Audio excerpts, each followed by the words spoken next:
Unfortunately ऐसे लोग हैं जो किसी के मेंटल हेल्थ का, किसी के इमोशन का, किसी के जज्बात के साथ खेलना उनको पसंद है। मुझे वो मौका नहीं मिला और शो का फॉर्मेट आड़े आ गया जहां डबल एविक्शन हो गया। मेरे नॉमिनेट होने के पीछे तो विकी का ही हाथ है। मेरे हिसाब से और भी बहुत सारे अनडिजर्विंग लोग हैं जो अभी भी घर में टिके हुए हैं।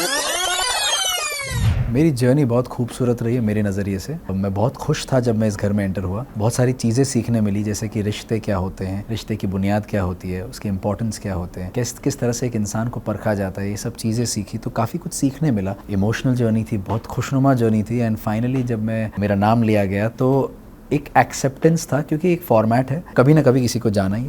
तो उस वक्त मेरा नाम लिखा था तो एक्सेप्टेंस था। इट वाज नॉट कि हाँ मैं चला गया, ऐसा नहीं था कुछ भी। सो एक इमोशनल होना ज़रूरी नहीं है कि मैं रोऊं, इमोशनल होना खुश भी हो सकता है। तो बहुत ज़्यादा खुशी थी, बहुत ज़्यादा ग्रेटफुलनेस था मेरे अंदर। एंड मैं बिग बॉस का तहे दिल से शुक्रिया अदा करना चाहूँगा कि उन्होंने मुझे मौका दिया इस शो में आने का। पहली बात तो एडिटिंग मेरे हाथ में नहीं है कि क्या दिखा क्या नहीं दिखा। दूसरी बात, मुझे पता है मैं वहाँ क्या कर रहा था।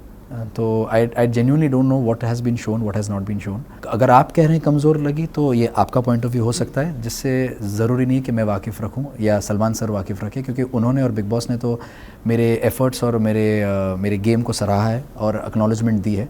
सो मैं उनका फॉरएवर ग्रेटफुल रहूँगा कि उन्होंने मुझे एक्नॉलेजमेंट दी। हाथ उठाया, मारा नहीं है, उठाया है, तो क्लैरिटी उसमें रखते हैं। सरासर गलत हरकत है ये।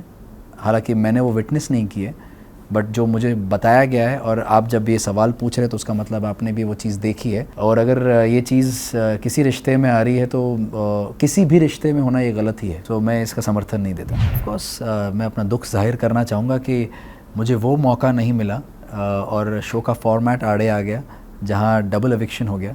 अगर वो नहीं होता तो कहीं ना कहीं मैं आगे बढ़ सकता था। जो मेरा इस हफ्ते का प्लान था, जो मैं कई बार जाहिर कर चुका हूँ अलग अलग इंटरव्यूज़ में, मैं वो खुलासा करना चाह रहा था इस संडे के नॉमिनेशंस में, मंडे के नॉमिनेशंस में। I wanted to bring out in the open what the reality of Vicky and Ankita क्या कर क्या रहे हैं, अब इनका नया क्या चल रहा है, इनका नई चुगली क्या चल रही है इनकी।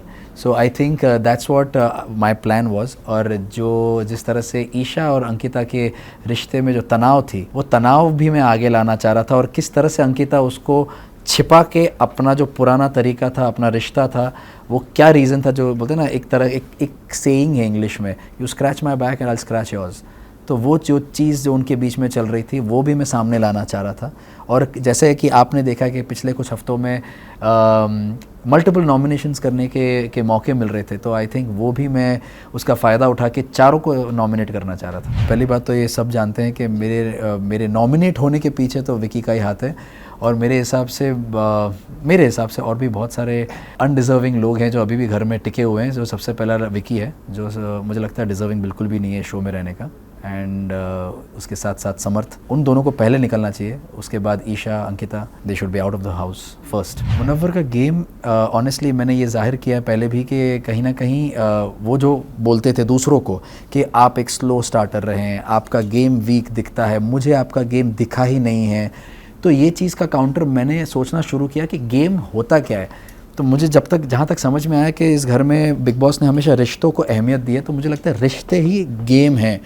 तो आपके रिश्ते जब तक ऑथेंटिक, रियल और ऑर्गेनिक रहेंगे, ऑटोमेटिकली आपके नंबर्स बढ़ते जाएंगे, आपके लोगों के नंबर्स बढ़ते जाएंगे। तो कहीं ना कहीं आपके लोग जब रहेंगे तो आपकी सेफ्टी बनी रहेगी, क्योंकि लोग आपके पास है, क्योंकि आप पर भरोसा रखते हैं। लेकिन अनफॉर्चुनेटली विकी और मुनव्वर दोनों शुरुआत से छठे हफ्ते तक नंबर गेम में पड़े हुए थे। तो कहीं ना कहीं उनको भी समझ बहुत देर के बाद आई, जबकि अब 12वां हफ्ता शुरू होने वाला है और छठे से 12 मतलब आधे शो के बीच में से उनको समझ में आया कि उनकी गेम एक्चुअली थी रिश्तों के ऊपर। फिर भी मुनव्वर समझ गया इस चीज़ को और वो उस चीज़ से हट गया, मगर विकी अभी भी उधर ही लगा हुआ है।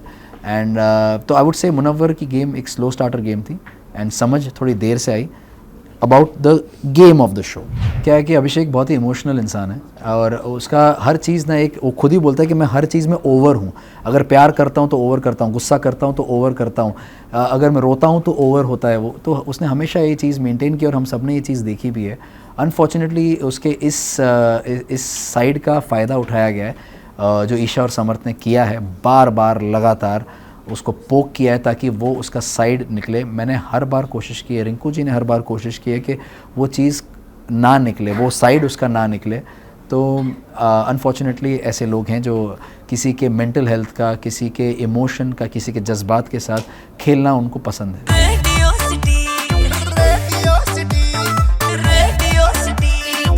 रेडियो सिटी रग रग में दौड़े सिटी।